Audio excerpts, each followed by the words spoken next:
Assalamualaikum warahmatullahi wabarakatuh. Yang saya hormati dosen pengampu mata kuliah akuntansi biaya Bapak Wahyu Mulyadi, SAB MSI. Di sini saya akan mereview materi sesi 4 yang berjudul metode harga pesanan bulk costing.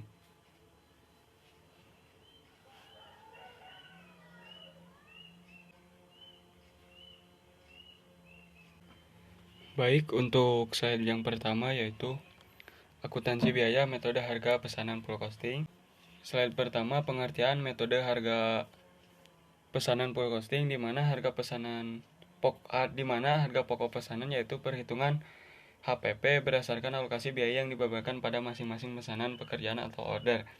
Nah, untuk bulk costing sendiri adalah metode penentuan harga pokok produk dengan memasukkan seluruh komponen biaya produksi sebagai unsur harga pokok yang meliputi biaya bahan baku, yang selanjutnya biaya tenaga kerja langsung, biaya overhead pabrik variabel, dan biaya pabrik tetap. Untuk sistem biaya pesanan bisa digunakan dalam bentuk percetakan, laundry, konsultan, pesanan, dan akuntan publik. Next, untuk siklus akuntansi biaya dalam perusahaan manufaktur, di mana siklus pembuatan produk yang pertama berasal dari pembelian penyiapan bahan baku, yang selanjutnya pengolahan bahan baku menjadi produk jadi, dan yang terakhir penyimpanan produk jadi dalam gudang. Untuk siklus akuntansi biaya, untuk penentuan harga pokok bahan baku yang dibeli, biaya tenaga kerja langsung di sini meliputi penentuan harga pokok bahan baku yang dipakai, yang selanjutnya pengumpulan biaya di mana pengumpulan biaya produksi itu meliputi biaya overhead pabrik dan BTKL, biaya tenaga kerja langsung. Dan yang terakhir itu penentuan harga pokok produk jadi. Yang selanjutnya karakteristik usaha perusahaan yang produksinya berdasarkan pesanan. Yang pertama, proses pengolahan produk terjadi secara terputus-putus. Yang kedua, produk dihasilkan sesuai dengan spesifikasi yang ditentukan oleh pemesan. Yang terakhir, produksi ditunjukkan untuk memenuhi pesanan, bukan untuk persediaan di gudang. Untuk karakteristik harga pokok pesanan, yang pertama yaitu setiap jenis produk perlu dihitung harga pokok produksinya secara individual. Yang kedua, biaya produksi dibagi dua, biaya produksi langsung dan biaya produksi tidak langsung.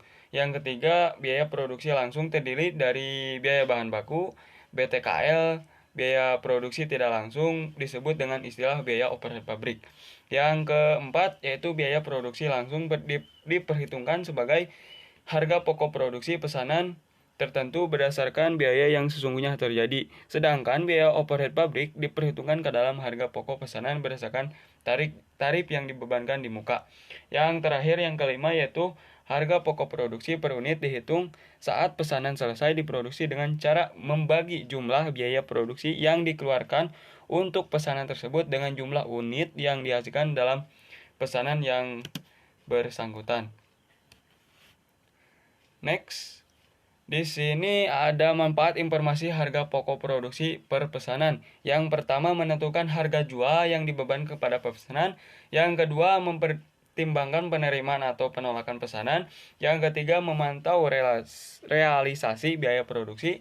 Yang keempat, menghitung laba atau rugi tiap pesanan. Yang kelima, menentukan harga pokok persediaan untuk produk jadi dan produk dalam proses yang disajikan dalam neraca.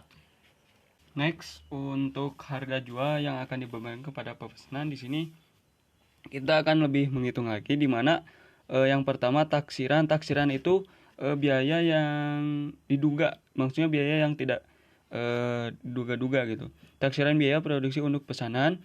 Terus yang selanjutnya taksiran biaya non produksi yang dibebankan kepada pemesan. Taksiran total biaya, jadi taksiran biaya produksi untuk memesan dijumlahkan dengan taksiran biaya non produksi yang dibebankan kepada pemesan, hasilnya taksiran total biaya pesanan. Untuk laba yang diinginkan perusahaan, di mana taksiran total biaya pesanan ditambah laba yang diinginkan perusahaan, dan hasilnya yaitu taksiran harga jual yang dibebankan kepada pemesan. Untuk selanjutnya yaitu untuk menaksir bahan baku yang akan dikeluarkan. Yang pertama, taksiran biaya bahan baku dijumlah dengan taksiran biaya tenaga kerja langsung dan hasilnya taksiran BOP biaya overhead pabrik. Yang selanjutnya yaitu mempertimbangkan penerimaan atau penolakan pesanan. Nah, biaya produksi pesanan di mana ke bawahnya ada taksiran biaya bahan baku, ditambah taksiran biaya tenaga kerja, ditambah taksiran biaya overhead pabrik, dan hasilnya taksiran total biaya produksi. Untuk biaya non produksi, taksiran biaya ADM dan umum, ditambah taksiran biaya pemasaran, dan hasilnya taksiran biaya non produksi. Dan hasil terakhir yaitu taksiran total harga pokok pesanan. Yang selanjutnya itu memantau realisasi biaya produksi, di mana perhitungan biaya produksi sesungguhnya yang dikeluarkan untuk pesanan tertentu dalam biaya bahan baku yang sungguhnya ditambah biaya tenaga kerja sesungguhnya dan taksiran BOP total biaya produksi.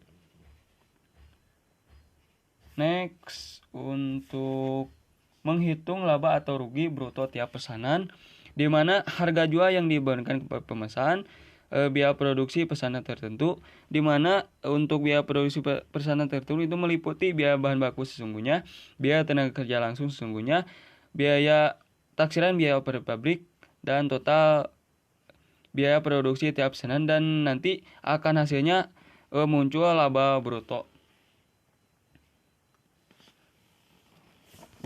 Untuk menentukan harga pokok pesanan persediaan, produk jadi, dan produk dalam proses yang disajikan, di mana pada neraca yang merupakan salah satu bentuk laporan keuangan utama perusahaan manufaktur, manajemen wajib menyajikan harga pokok persediaan produk, baik produk jadi maupun produk yang masih dalam proses.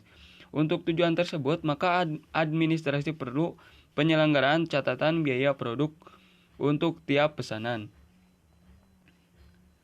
Next slide untuk rekening kontrol dan rekening pembantu, yaitu untuk rekening kontrol sendiri yaitu meliputi persediaan bahan baku, persediaan bahan penolong, barang dalam proses, biaya overhead pabrik sesungguhnya, biaya administrasi dan umum, dan terakhir biaya pemasaran. Untuk rekening pembantu sendiri meliputi yaitu kartu persediaan, kartu harga pokok, kartu biaya,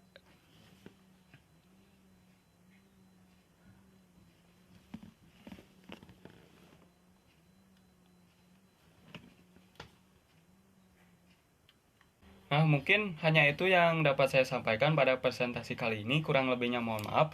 Wabillahi taufiq wal hidayah. Wassalamualaikum warahmatullahi wabarakatuh.